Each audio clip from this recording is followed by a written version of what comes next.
Je suis Yann du Divan à Paris. Vous écoutez La Voix du libraire et je vais vous lire un extrait de Idol de Houssam Irine, traduit par Sophie Reffle, publié aux éditions Philippe Piquier. Alors, pourquoi Idol ? Idol, c'est un roman qui nous raconte le phénomène donc des idoles omniprésents en Asie entre le Japon et la Corée. Akari est une lycéenne japonaise qui, pour échapper aux injonctions de sa famille, de l'école ou de la société, se dévoue à Masaki. Masaki, jeune chanteur, lui-même embarqué dans un système, celui des idoles, qui lui impose d'être irréprochable, célibataire et en perpétuelle représentation. Tout ceci doublé d'un marketing agressif qui fait des adolescents, des collectionneurs compulsifs qui dépensent une fortune pour acheter 6 fois le même album, doublé d'une piste inédite ou d'une couverture originale.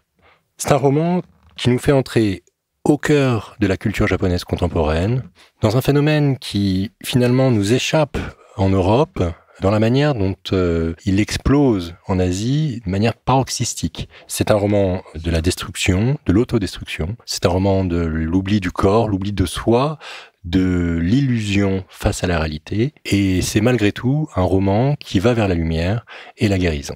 Un petit mot sur la couverture. Totemo kawaii desu yo. Dozo yoroshiku onegai shimasu.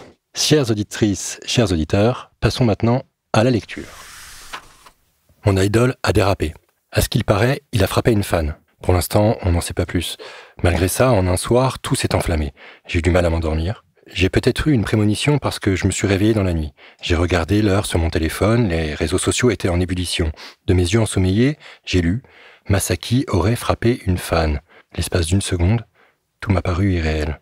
J'ai gratté ma cuisse, couverte de sueur. Après avoir vérifié mon fil d'actualité, je suis resté figé dans mon lit d'où la couverture était tombée, préoccupé par les cas dans lesquels il devait se trouver, tout en contemplant l'incendie qui se propageait en ligne. « Tu survis ?» Comme un bandeau qui cache les yeux d'une criminelle, le message de Narumi a dissimulé ceux de Masaki, que j'ai en fond d'écran. Le lendemain, c'est la première chose qu'elle m'a demandé quand elle a sauté dans le train juste avant la fermeture des portes. Elle s'exprime en vrai, comme en ligne. Avec ses grands yeux tristes, sous ses sourcils froncés, elle m'a fait penser à un emoji, et je lui ai répondu que je ne savais pas. Ah bon, vraiment pas ? Quand elle s'est assise à côté de moi, 2 boutons du chemisier blanc de son uniforme de lycéenne ouvert, j'ai perçu l'odeur fraîche de son déodorant aux senteurs d'agrumes. Sur l'écran difficile à voir, de la lumière éblouissante, j'ai composé mon code, 0815, l'anniversaire de Masaki. Les réseaux sociaux étaient en effervescence. Il y a plein de critiques, non ? A dit Narumi, en sortant son téléphone. Elle avait inséré plusieurs petites photos en noir et blanc dans la coque en silicone transparente. « Tu prends des Instax ? C'est trop bien », m'a-t-elle répondu avec un pur sourire de smiley. Elle change d'expression comme on change d'emoji, et sa voix est toujours plaisante. Chez elle, il ne s'agit pas de cacher ses sentiments ou de faire semblant, mais de simplifier au maximum. T'en as pris combien ? 10. Waouh ! Autrement dit, 10 000 yens ? Ça paraît beaucoup, hein, mais c'est pas cher, vraiment pas. La star d'un boys band underground, dont elle est folle, offre à ses fans la possibilité de se prendre en photo Instax avec lui après un concert. Sur celle qu'elle m'a montrée, elle a de belles nattes et il colle sa joue à la sienne ou la tient par le cou. Jusqu'à l'année dernière, elle suivait un boys band célèbre, mais selon elle, un groupe underground qu'on peut toucher, c'est mieux qu'un groupe célèbre inatteignable. Je devrais peut-être faire pareil. Comme ça, je verrai comme c'est bien, parce qu'on peut rencontrer son idole, avoir un vrai contact, et peut-être même une relation. Qui sait ? Moi, je n'ai aucune envie d'avoir un vrai contact. Je vais à des concerts, mais je préfère être une fan insignifiante. Avec les autres, anonymes, qui applaudissent, qui crient, qui disent merci dans leurs commentaires anonymes. Quand il m'a fait un hug, il a soulevé une mèche qui me tombait sur l'oreille, et je me suis dit que j'avais vraiment de la chance. Elle a baissé la voix, et il m'a dit que je chantais bon. C'est sûr. J'ai insisté sur le sûr. N'est-ce pas ? L'underground, c'est mon truc. Elle a rangé les petites photos. L'idole qu'elle suivait jusqu'à l'année dernière avait abandonné le monde du spectacle sous prétexte d'aller étudier à l'étranger. Elle n'était pas venue en cours pendant 3 jours. Exactement, j'ai dit. L'ombre d'un poteau électrique est passée sous nos visages.